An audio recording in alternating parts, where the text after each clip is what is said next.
கோடை காலத்தில் வெயிலின் தாக்கம் அதிகமாக இருப்பதால் நமது உடலில் பல்வேறு மாற்றங்களும் ஏற்படத்தான் செய்கிறது. அதிலும் அக்னி வெயில் என்றால் உடலில் இருக்கும் நீர்சத்துக்கள் எல்லாம் வெயிலால் உறிஞ்சப்பட்டு அதிகளவில் சோர்வும் ஏற்பட்டு விடுகிறது. இதிலிருந்து தப்பிக்க எந்தெந்த காய்கறிகளை நாம் உண்ண வேண்டும் என்பது குறித்து தற்போது பார்க்கலாம். இந்த லிஸ்டில் முதலாவது வருவது சுரைக்காய். சுரைக்காயில் சுமார் 96% அளவிற்கு நீர்சத்து நிரம்பியுள்ளது. இதனால் நம் உடலை குளிர்ச்சியாக வைத்துக் கொள்ளவும் போதுமான நீர்சத்தினை வழங்கி புத்துணர்ச்சியாக வைத்துக் கொள்ளவும் இது உதவிகரமாக இருக்கிறது.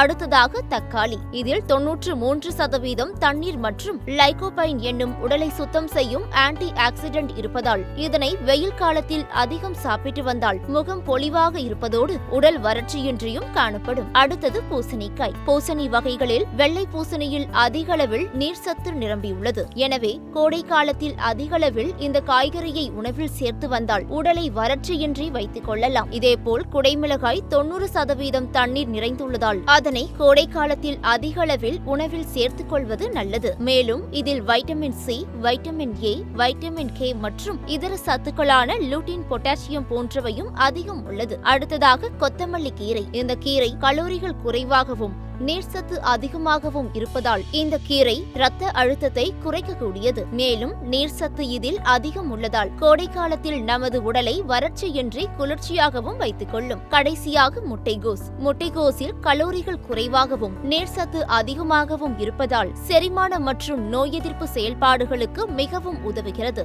இயற்கையான காய்கறிகளை கொண்டே இந்த கோடையை இனிமையாக்க எங்களது வாழ்த்துக்கள்.